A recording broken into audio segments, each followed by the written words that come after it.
Pavitra.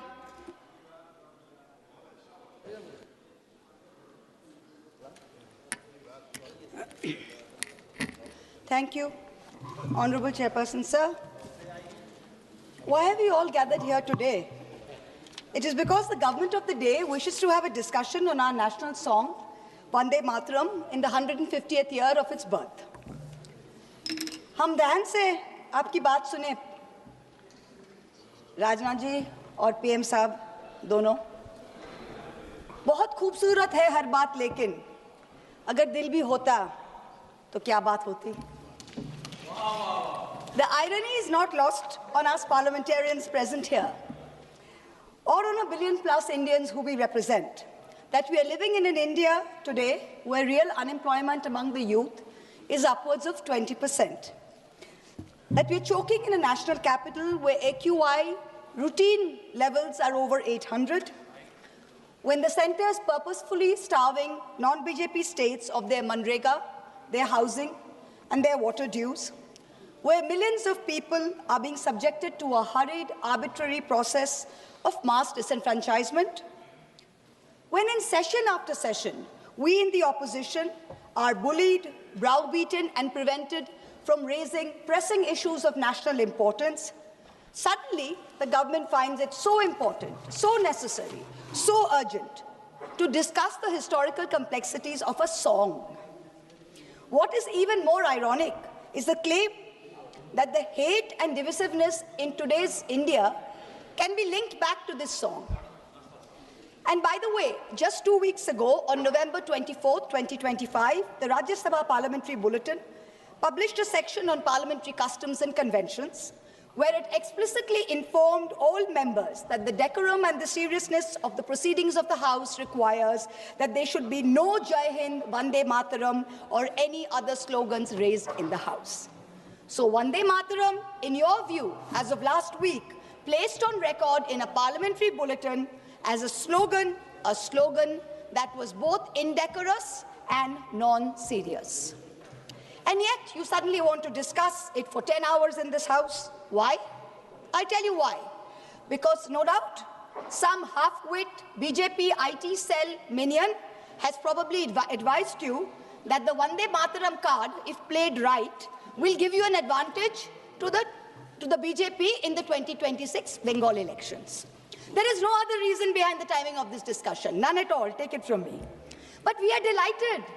We are delighted not only to be able to get this fabulous opportunity to give you a lesson in history, but also to demonstrate to you that how delving into Vande Mataram will only prove how removed you are from the soul of Bengal, from the psyche of Bengal, and how our Ma will never be hostage to your narrow electoral goals. Yes.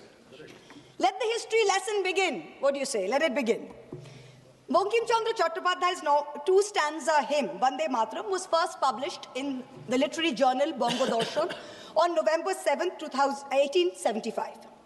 At that time, there were no patriotic societies or nationalistic organizations to speak of in India, except for the Indian League in Calcutta, which was founded by some patriotic Bengalis, Shishir Ghosh, Ananda Mohan Bose, Surendranath Banerjee, to rally public support against British colonial rule. The RSS and the BJP were nowhere in sight. The RSS was formed 50 years later, in 1925, and the BJP was formed 105 years later, in 1980. And incidentally, the ruling party, the Sangh Parivar, do not sing Vande Mataram.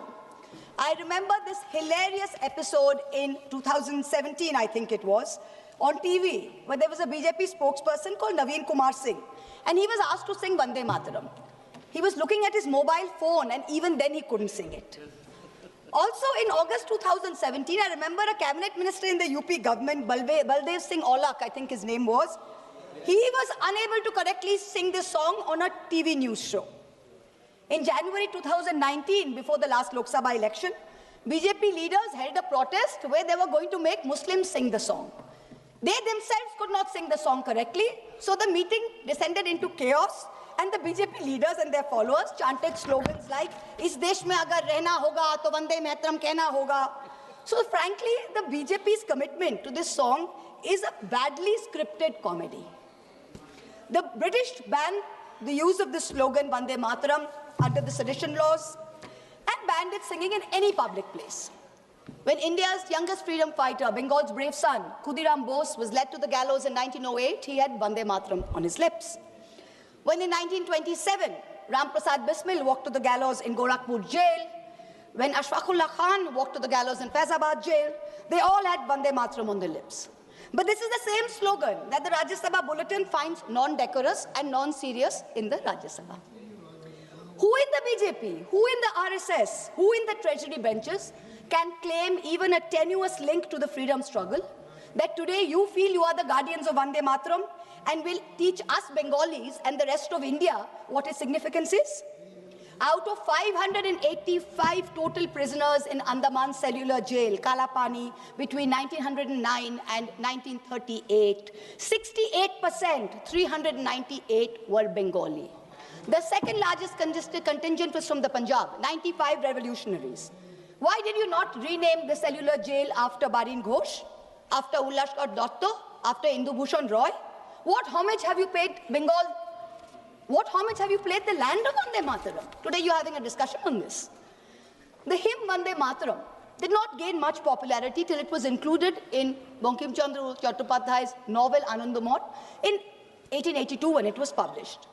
Now, when he published it, he added 4 extra stanzas to it. The first 2 stanzas, which he had written in 1875, were a lyrical ode to the motherland. It says, giver of bliss, beauty. The version in the novel, which he incorporated in 1881-82, had a different tone than that of the original poem. The figure of sweetness and light was now endowed with a fearsome accoutrement and the trappings of war almost. But this is in keeping with the narrative of the novel, which was about the Shonnashi rebellion.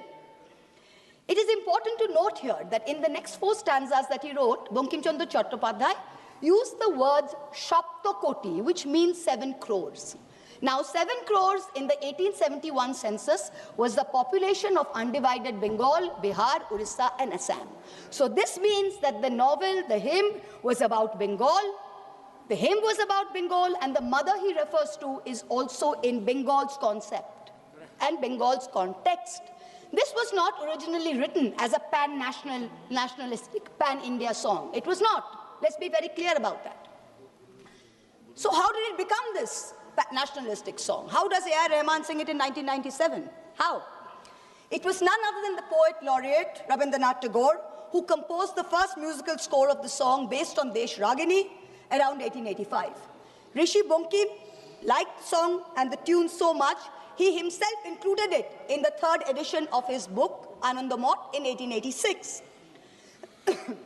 Tagore, in 1937, writes to Nehru, and he writes to Nehru that the privilege of originally setting its first stanza to the tune was mine. When the author was still alive, Bankim died in 1894. He says, I set it to tune while Bankim was still alive. And I was the first person to sing it. So Tagore was the first person to sing it publicly before a public gathering of the Calcutta Congress in 1896.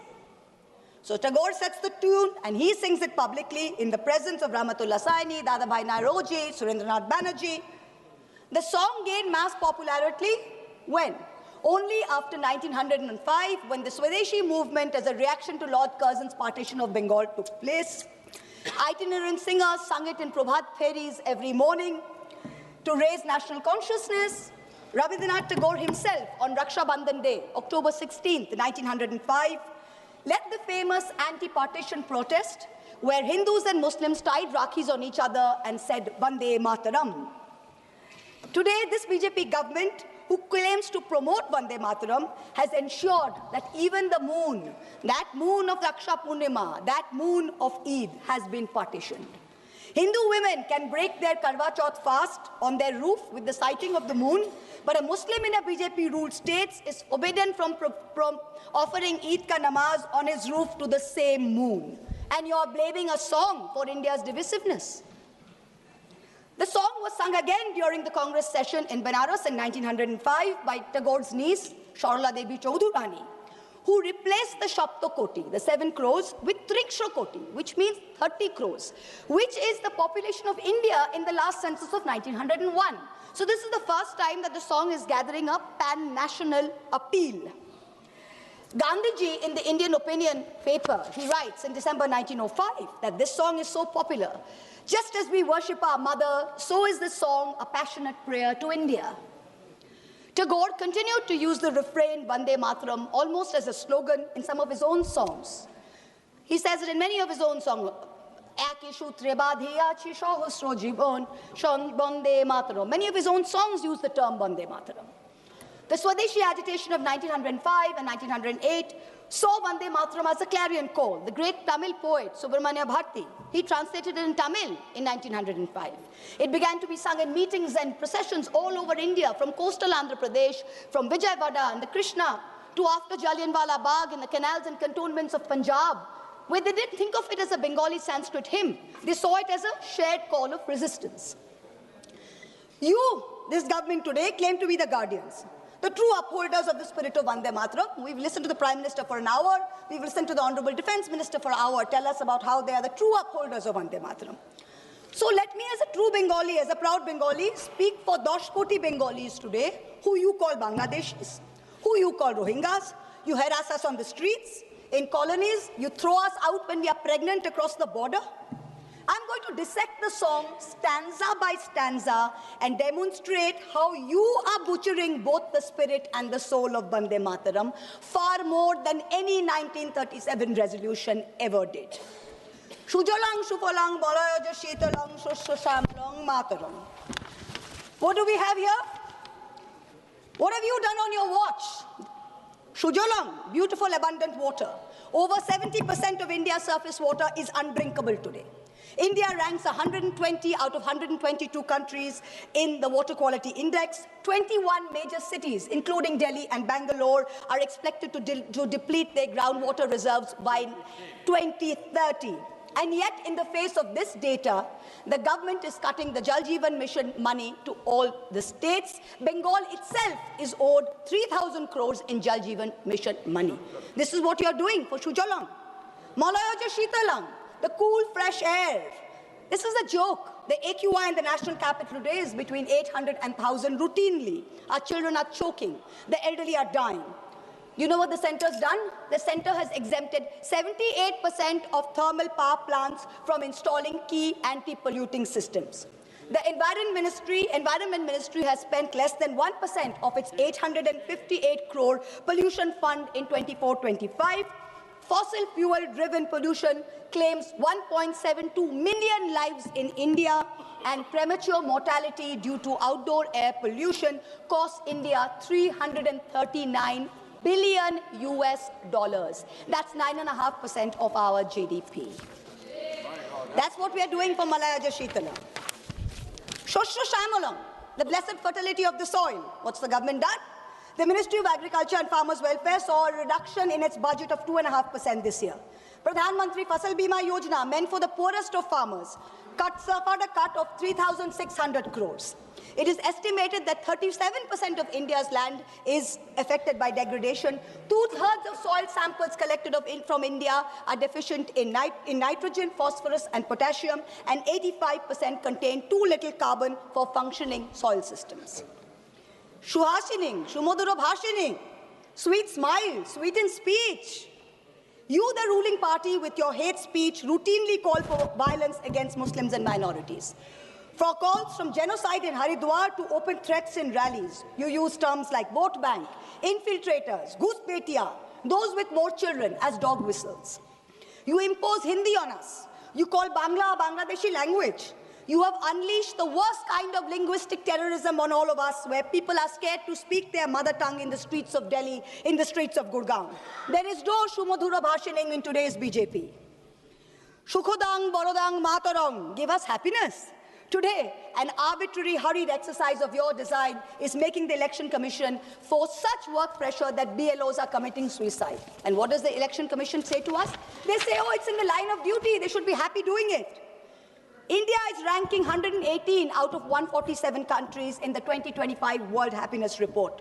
To be a minority in India today is to be perpetually suspect, perpetually second class, and perpetually subordinate. Far from feeling happy, minorities are fearing the state instead of feeling protected by it.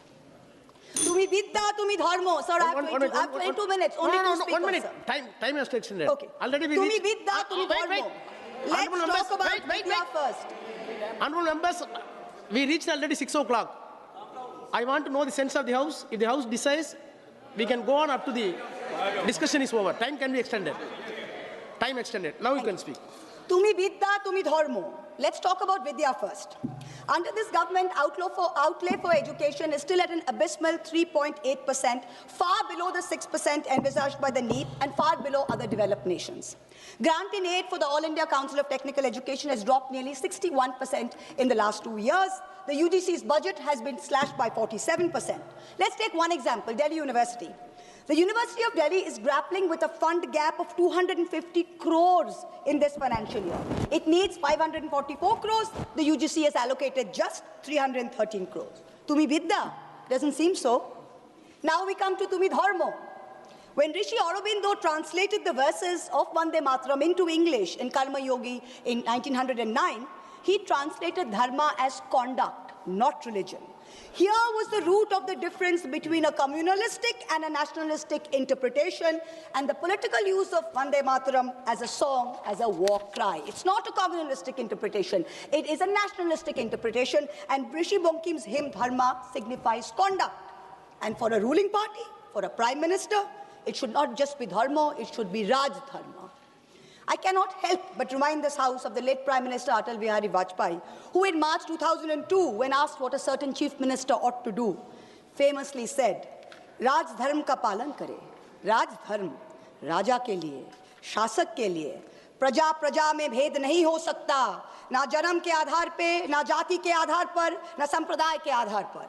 Hand on heart, tell this House, is the government fulfilling its dharma? No.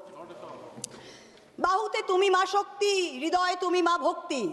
Rishi Bonkim said, faith should be in your heart and strength should be in your arms. This government instead has moved faith into its arms. You have made bahute bhakti with your brute force, with your majority, and you're bulldozing your way into the national secular fabric. And your heart is weak because our enemies are striking again and again. And yet we are letting a president of a third country proudly proclaim over and over again that he blackmailed India into accepting a ceasefire. Omolang otulang, without a stain, without compare. Where has the government brought us today? Let me compare across some major global indices since 2014. The UN's report says inequality reduces India's Human Development Index by 31%, one of the highest losses in the region. The World Press Freedom Index, India fell from 140 in 2014 to 141 today. On the World Economic Forum's Global Gender Gap Index, India went from 114 in 2014 to 131 today. Most important, on the Global Hunger Index, which measures child malnutrition, India used to rank 55 out of 76 in 2014. Today, it ranks 102 out of 123. So we are certainly not without stain. And let me, for once and for all, debunk the ruling party's false claim that a truncated song is always an insult. Jana Gana Mana was originally written as a Brahmo hymn in 1911 and consisted of 5 stanzas. It was called Bharato Bhaggo Vidhata. Remember that the Brahmo Samaj was formed by Raja Ram Mohan Roy, and this is the same Raja Ram Mohan Roy that the Madhya Pradesh Higher Education Minister Inder Singh Parmar called a British agent, a dalal, working for religious conversion.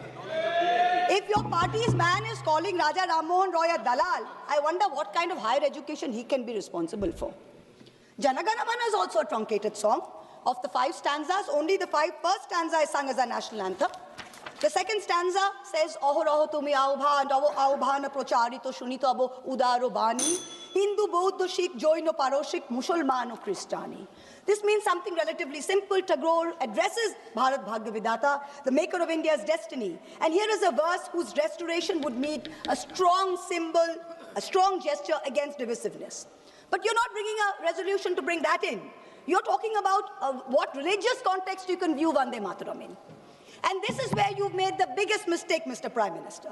You ignited this entire debate as a distraction to take away from your government's failings, which I have demonstrated using the song's lyrics as a key. But you do not stop there. One of the chief spokespersons of the BJP, a fellow MP here, went one step further and said that this truncation was done at Nehru's behest. He said he had learned this by reading a book by the historian Sachiv Bhattacharya. Mr. Chairperson, sir, there is no such book. There is no historian called Sachiv Bhattacharya who has written a book on the history of Vande Mataram. He does not exist. He does not exist, except in the fertile manure that constitutes the MP's imagination. There is a historian who has written a book about Vande Mataram, and his name is Shobboshachi Bhattacharya, not Sachiv Bhattacharya. The BJP dare not refer to this book, because if they do, they would have to admit that this very specific book says that the identity of the man who suggested that Vande Mataram be sung in a shortened version so as not to provoke divisive action is not Nehru. It is not Bose, it is Kavi Guru Rabindranath Tagore. So let's set the record straight. Bhattacharya is clear. First Subhash Bose, then the members of the Congress Working Committee, convening for the Calcutta session of the Congress in 1937, wrote to Tagore, asking him his views on the song. To his reply, Tagore wrote, "The core of Vande Mataram is a hymn to Goddess Durga. This is plain, so there can be no debate about it. The novel Anandamath is a work of literature, and so the song is appropriate to it. But Parliament is a place of union for all religious groups, and there the song cannot be appropriate." On October 26, 1937, 3 days prior to the session, Gurudev wrote again to Nehru on this issue. And so he, with a special relation to Vande Mataram, suggested that the first two stanzas should be adopted, and his letter profoundly influenced the resolution. Please. Last para, sir. Last para. Please. Rishi Bankim was a highly complex mind, and Anandamath was not his final word on communal history. His last novel, Sitaram, imagines a Hindu realm founded by a heroic and idealistic king who defeats his Muslim adversaries. However, he comes to embody and exceed all the evil attributed to Muslim, and all his Hindu associates abandon him. So if you have the guts to get into the issue, target the man who very wisely edited the song. It was neither Nehru nor Bose, it was Rabindranath Tagore. Come. If you have the courage to withstand truth, come. Fight an election in Bengal in 2026 by saying that Tagore was responsible for dividing India. Let us see where that takes you. Tagore is the one who sang Vande Mataram publicly. He anchored it to our conscience of our nation. It was Bengal's clarion call. It is no jumla that the BJP can expropriate before an election. You try it and you will see what its consequences are. 10 crore Bengalis will rise, 20 crore arms to teach you the real meaning of Vande Mataram. Vande Mataram. Report of the BS. Thank you.